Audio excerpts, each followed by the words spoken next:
जम्मू कश्मीर कांग्रेस के सदर वकार असलवानी ने बानिहाल में वर्करों की एक मीटिंग से खिताब किया। कई सियासी जमातों के कारकुनों ने कांग्रेस में शमूलियत अख्तियार की। वकार असलवानी ने कहा कि भारतीय जनता पार्टी के खोखले वादों ने जम्मू कश्मीर को गुर्बत में दूसरे नंबर पर पहुंचाया है। बेरोजगारी, महंगाई और सरकारी मुलाजमीन को हिरासत करने का सिलसिला उरूज पर है। उन्होंने कहा कि आम लोगों और सरकारी मुलाजमीन को जबरदस्ती रैलियों में लिया जा रहा है और छूट की तशहीर की जा रही है। उन्होंने कहा कि इंडियन अलायंस के उम्मीदवार जो इंडिया अलायंस है उसके उम्मीदवार जम्मू कश्मीर और लद्दाख की तमाम 6 नशस्तों पर कामयाबी हासिल करेंगे। उन्होंने कहा कि लोग भारतीय जनता पार्टी के झूठ पर मबनी सियासत का जवाब देंगे। यहाँ दरबार मुंह यहाँ का खत्म किया गया। यहाँ लोगों को घर घर स्मार्ट मीटर लगाए गए, बिजली की बिलें जो है वो बढ़ाई गई। राशन की किल्लत जो है बहुत ज्यादा लोगों को है। लोगों को उम्मीद थी कि प्राइम मिनिस्टर आएंगे, डेली वेजरों को परमानेंट करेंगे, यहाँ का केसीसी लोन माफ होगा, यहाँ की स्टेट को वापस करेंगे। ये सारी चीजें जो है बीजेपी इससे बैकफुट पे आ गई है। लोग जो हैं जबरदस्ती बीजेपी की रैलियों में लिए जा रहे हैं। खासकर मुलाजिम, डीलर, नंबरदार, चौकीदार, आंगनवाड़ी, आशा वर्कर, पुलिस वालों को सिविल में और पूरी ताकत से झूठी फैब्रिकेटेड रैलियां जो है बनाई जा रही है। और मुझे यकीन है आने वाले दिनों में कांग्रेस और इंडिया अलायंस की सरकार मरकज में बनेगी, एक इनकलाब बर्पा होगा और इंडिया अलायंस जो है 6 की 6 सीटें लद्दाख लेके जो है स्वीप करेगी। इसलिए हम आपने देखा एक शॉर्ट नोटिस में इतनी भीड़ यहाँ पर पड़ी। आने वाले वक्त में यहाँ बहुत बड़े बड़े जलसे जो है कांग्रेस पार्टी के होंगे। ये तो अभी शुरुआत है, अभी आगे आगे होते, अभी तो इब्तिदाए इश्क है। होता है क्या आगे आगे देखिए, होता है क्या। तो यही हम चाहते हैं कि कांग्रेस आगे बढ़े, यही मीटिंग। और जम्मू कश्मीर बीजेपी के general secretary organisation Ashok Kaul ने कहा है कि जम्मू कश्मीर में हिज़्ब इख्तिलाफ की कैंपों में जो कुछ हो रहा है उससे उनकी पार्टी को कोई गरज नहीं है। उन्होंने कहा कि पहले दिन से इंडिया अलायंस को सिर्फ फोटोशूट के लिए बनाया गया था जिसका कोई मुस्तकबिल नहीं था। उन्होंने इन इल्जामात की भी तरदीद की कि बीजेपी अपोजिशन के सफों में तकसीम पैदा करने के लिए ईडी का इस्तेमाल कर रही है। कौल ने कहा कि उनकी पार्टी के रहनुमा इलेक्शन कमीशन ऑफ इंडिया की टीम से मुलाकात करेंगे और बगैर किसी ताखिर के जम्मू कश्मीर में असेंबली इंतखाबात के इनेकाद के लिए दबाव डालेंगे। मेरे साथ इस वक्त जुड़े हैं अशोक कौल, ये जनरल सेक्रेटरी ऑर्गेनाइजेशन है जम्मू कश्मीर प्रदेश बीजेपी के। इनसे हम बात करते हैं। सर, आज आपने जो ये विकसित वैन, वीडियो वैन हर जगह पे आप इसको ले जा रहे हैं, मतलब इसका उद्देश्य क्या है? इसका उद्देश्य केवल एक ही है कि हम सारे अधिक से अधिक लोगों से सुझाव ले लेंगे कि हमारा संकल्प पत्र, हमारा मैनिफेस्टो कैसा होना चाहिए। हमने एक सुझाव पत्रक भी इसमें साथ रखा है। वो उस पत्रक पर भी लिख सकता है, अलग कागज पर भी लिख सकता है और उस सुझाव को वो वहां डिब्बे है उस डिब्बे में डालेगा। ऐसे सारे Jammu parliamentary constituency, Udhampur parliamentary constituency और तीनों कश्मीर के पार्लियामेंट्री कॉन्स्टिट्यूंसी से, जिसमें रजौरी पुंछ भी है, उस तीनों पार्लियामेंट्री कॉन्स्टिट्यूंसी से हम सुझाव ले लेंगे। सुझाव एकत्रित करके ये सुझाव यहाँ की जो हमारी संकल्प पत्र की कमेटी है वो उसको वेट करेगी और वहां से उन सब को जो है वो केंद्र की जो सुझाव संकल्प पत्र की कमेटी है उस कमेटी तक ये सुझाव पहुंचाए जाएंगे। सियासी हालात की अगर हम बात करें तो आज से 2 महीने 3 महीने तक लगता था या कुछ दिनों तक लगता था कि आपके खिलाफ अपोजिशन है, इंडिया ब्लॉक है। अब जो वहां पे हो रहा है, आपको लगता है कि ये होना ही था? आप पहले से ये कह रहे थे? नहीं, वो तो जो हमने कहा था कि भाई वो जो इंडिया ब्लॉक था वो तो एक फोटो सेशन की उन्होंने किया था, वो फोटो सेशन चलता रहेगा। लेकिन भारतीय जनता पार्टी तब भी आगे बढ़ रही थी, भारतीय जनता पार्टी अब भी आगे बढ़ रही है। हमारी जीत तो निश्चित है, लेकिन हम इस बार जो जीतेंगे वो अधिक मार्जिन के साथ हमने जीतना है। हर बूथ पर हमने 370 वोट बढ़ाने हैं, इस प्रकार की मानसिकता हमारी है। जो अपोजिशन का हाल है वो तो बेहाल है। वो एक्चुअली पहले लग रहा था कि एनसी कांग्रेस और नेशनल कॉन्फ्रेंस अगर इकट्ठे लड़ते हैं तो आपके लिए एक चुनौती थोड़ी बहुत हो सकती है। आपको लगता है कि उन्होंने आपका काम ही आसान कर दिया? ऐसा नहीं है, हम चुनाव को आसान नहीं ले रहे हैं।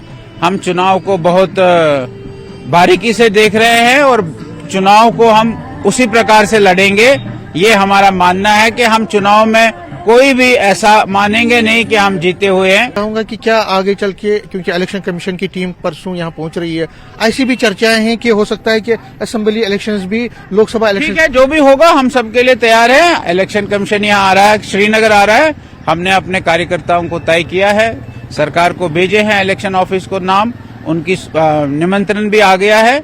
हमारे लोग वहां जाएंगे, अपनी बात को रखेंगे और जो इलेक्शन कमीशन फैसला करेगा वो हमको मान। कश्मीर प्रदेश कांग्रेस बीजेपी साहब कह रहे हैं कि जम्मू कश्मीर में जो बीजेपी के हक में जो माहौल है उससे अपोजिशन घबरा गई है और अपोजिशन अगर डिवाइडेड हो गई है तो उससे कोई फर्क नहीं पड़ता। बीजेपी इस वक्त भी तैयार थी, पहले भी तैयार थी और इलेक्शंस की अगर ये बात कर रहे हैं, जो चर्चाएं चल रही है कि असेंबली इलेक्शंस भी पार्लियामेंट के साथ हो सकते हैं, तो अशोक कौल का कहना है कि इसके लिए तैयार बीजेपी हमेशा रही है और अगर इलेक्शन का अनाउंसमेंट होता है तो ये पूरी शिद्दत से और पूरे जोर शोर से असेंबली इलेक्शन भी लड़ेंगे। कैमरामैन साहिबा के साथ में समीर भट्ट, न्यूज़ 18 जम्मू। और सियासी और सामाजिक कारकुन तेजद्दत सिंह टनबर्ग में बाजार में गैर मुय्यना मुद्दत के धरने पर बैठ गए हैं। गुलमर्ग टूरिस्ट गाइड्स के साथ अनोखे अंदाज में इजहार यकजहती के तौर पर वो गैर मुय्यना मुद्दत के लिए धरने पर बैठ गए। उन्होंने ये कदम गुलमर्ग में काम कर रहे टूरिस्ट गाइड्स को गंडोला के दूसरे फेज पर रिवायती तर्ज पर मुफ्त पास पर सयाहों के साथ जाने के मुतालबात को लेकर उठाया है।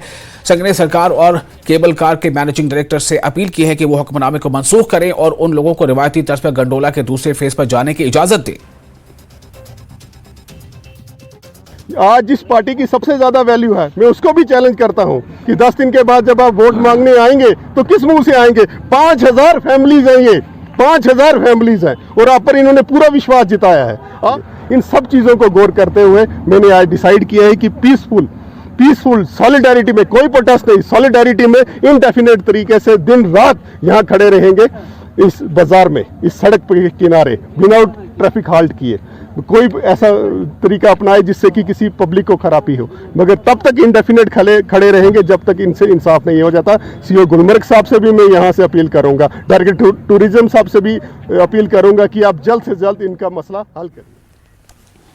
और दिल्ली में लद्दाख स्टूडेंट वेलफेयर सोसाइटी की जानिब से एक रोजा भूख हड़ताल की गई है। लेह एपेक्स बॉडी और करगिल डेमोक्रेटिक अलायंस के मुतालबात के हक में भूख हड़ताल की गई।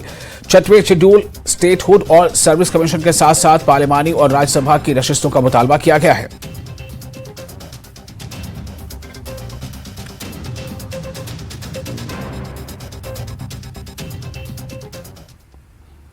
मरकजी वजीर ममलकत डॉक्टर जितेंद्र सिंह का कहना है कि डोडा की एक कदीम सरजमीन सकाफत का मरकज बनी हुई है। साल 2014 से पहले इस खित्ते के सियासी पार्टियों ने हमेशा सकाफती और मजहबी तनव्वुर को तकसीम करने की कोशिश की। इसकी वजह से यह खित्ता तरक्की की राह पर गामजन न हो सका। 2014 के बाद नई सड़कें, इमारतें और पुल बने। वजीर आजम नरेंद्र मोदी की लीडरशिप में यह मुमकिन हुआ। उन्होंने कहा कि इस मरतबा एनडीए 400 सीटें हासिल करेगा। मेहमान नवाजी बहुत करते हैं। इसमाइल डोडा की ये सरजमीन, इसकी ये खासियत रही है कि ये मजमूई तहजीब का एक मरकज़ रहा। ज़ात कोई भी हो, मज़हब कोई भी हो, हिंदू हो कि मुसलमान हो, एक अनोखे प्यार और मोहब्बत के रिश्ते में ये बंधा हुआ इलाका है। लेकिन सन 2014 से पहले गुज़श्ता सरकारों ने जिस तरह से वोट की सियासत की और मुआशरे को तकसीम करने की सियासत की, उसकी वजह से ये इलाका पिछड़ा रह गया, पसमानदा रह गया। और मुझे खुशी है कहते हुए कि मोदी जी की सदारत में ये उनकी नेमतों का नतीजा है कि सन 2014 के बाद यहाँ पर सड़कों का जाल भी बिछा, नए हाईवे भी बने।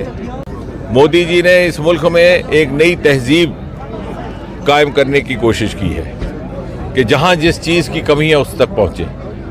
वोट की सियासत से ऊपर उठ करके कोई भी खित्ता हो, कोई भी मजहब हो, कोई भी ज़ात हो, और यही वजह है कि सारा हिंदुस्तान और डोडे का ये इलाका एक डोर में बंद करके अवाम की आवाज़ में बोल रहा है कि मोदी जी को 400 पार करवा के फिर से मुल्क का वजीर आज़म बनाओ। और सब जिला त्राल के आरेपला इलाके में तारीखी चश्मा मौजूद है। मकामी लोग चश्मे के इर्द गिर्द पार्क्स, ड्रेनेज और दीगर तामीराती काम शुरू करने की मांग कर रहे हैं। लोगों ने बताया कि चश्मे को दूर दराज इलाकों से लोग देखने के लिए आते हैं, लेकिन यहां इनके लिए कोई पार्क तामीर नहीं की गई है। ये चश्मा त्राल के कई गांवों को पीने का पानी फराहम कर रहा है।